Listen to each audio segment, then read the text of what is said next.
finish my speech. Anyway, I just want to take a moment first to express our deepest sympathy and condolences to those who suffered in the wake of Typhoon Rolly. To the United States, Philippines is more than our ally.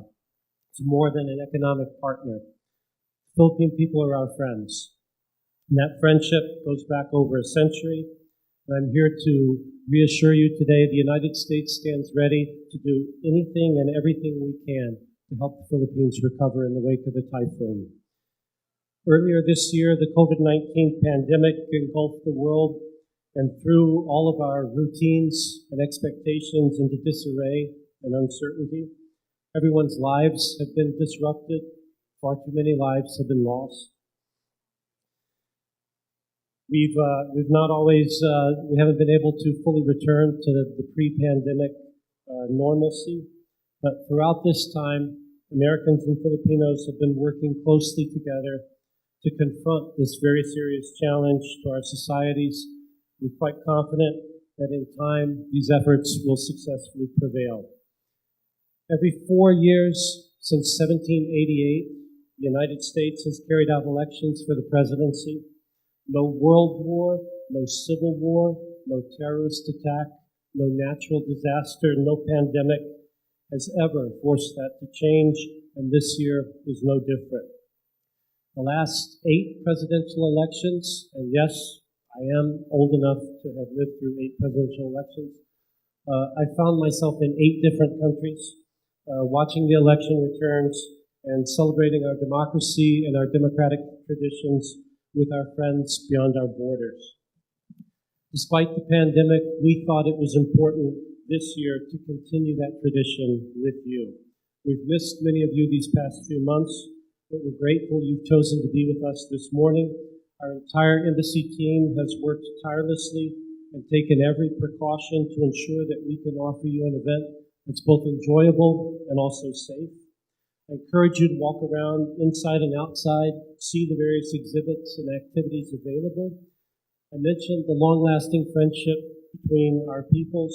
There's no better illustration of that, those close-knit ties, than the people who embody them, the 4 million Filipino Americans, Americans of Philippine ancestry.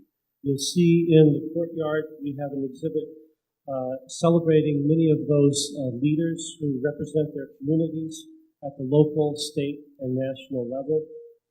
This year, as you walked into the building, you saw an exhibit celebrating the 100th anniversary of the 19th Amendment to the U.S. Constitution, granting, finally, women the right to vote.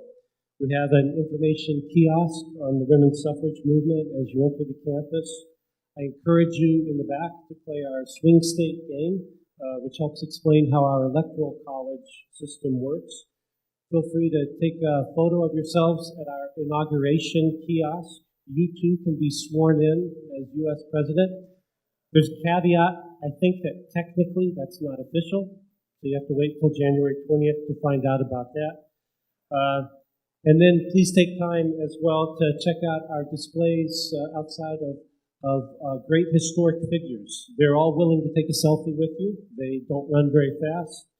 You'll find political giants like Washington and Franklin, the Roosevelts, the Kennedys, the Reagans, heroes of popular culture like Babe Ruth and Muhammad Ali and Lucille Ball and Elvis, extraordinary leaders who are determined to make our society and our democracy ever stronger, ever fairer, and ever more just, from Susan B. Anthony and Rosa Parks to Martin Luther King.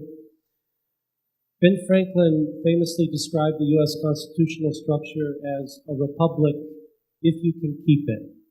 Well, Ben, we've kept it so far for 240 years. We are determined to keep that for a very long time. That will not change.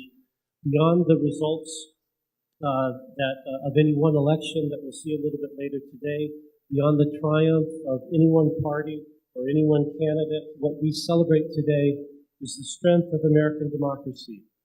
With all its flaws and weaknesses and mistakes, for 2.5 centuries, the American people have worked tirelessly to improve it and make our union ever more perfect.